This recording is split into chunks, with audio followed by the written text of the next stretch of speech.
10 তাৰিখে আমাৰ মন্ত্ৰী মহোদয়ে কোৱা মতে সকলোৰে একাউণ্টত পইচা সোমাই গৈছে, অৰুণোদয়ৰ পইচা মাইকীবিলাকে পাইছে।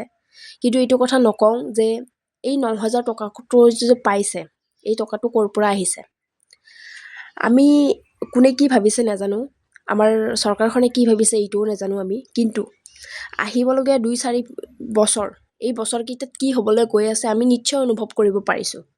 আমি অসমৰ বা দেশৰ সচেতন নাগৰিক হিচাপে আমি এইটো প্ৰশ্ন কৰিছোঁ যে এই 9,000 টকাটো যে আহিলে ক'ৰ পৰা আহিছে, এই বোজাটো ল'ব কোনে। এই 9,000 টকাকৈ যে 40 লাখ মহিলাক যে দিলে, এইটো বহুত সাধাৰণ কথা নহয়। আমাৰ অসমৰ চৰকাৰখন এনেই ঋণত ডুব গৈ আছে ক'বলৈ গ'লে।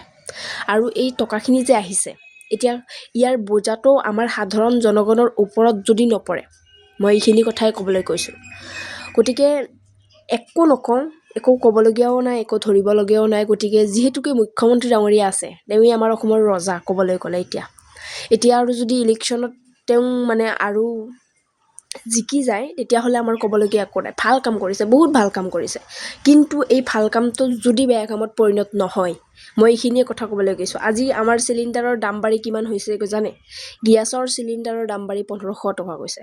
কিন্তু প্ৰথমতে অৰুণোদয় দিছে 1,200 টকাকৈ। কিন্তু 1,200 টকা এটা চিলিণ্ডাৰৰ মূল্য নহয় সাধাৰণ ক'বলৈ গ'লে। মিঠাতেলৰ দাম গৈছে 220 টকা। আমাৰ ইয়াতে মিঠাতেল 220 টকাকৈ বিকি আছে। গতিকে ক'বলৈ গ'লে আৰু মুঠতে ভাষা নাই, এইখিনিয়ে কওঁ। আৰু অৰুণোদয় দিছে যোগ্য মানুহক দিব লাগে। আমাৰ ইয়াতে 4-5খনকৈ গাড়ী থকা মানুহে অৰুণোদয় পাইছে।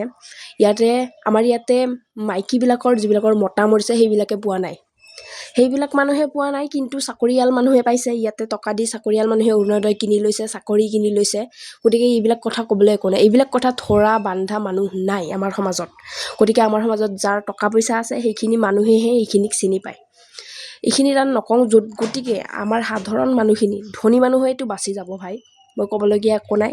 ধনী মানুহে বাচি যাব, সিহঁতৰ টকা পইচা অজস্ৰ আছে আৰু চৰকাৰৰ পৰাও পাইছে। কিন্তু আমাৰ দুখীয়াখিনি, মধ্যবিত্তখিনি ফাঁচি যাব।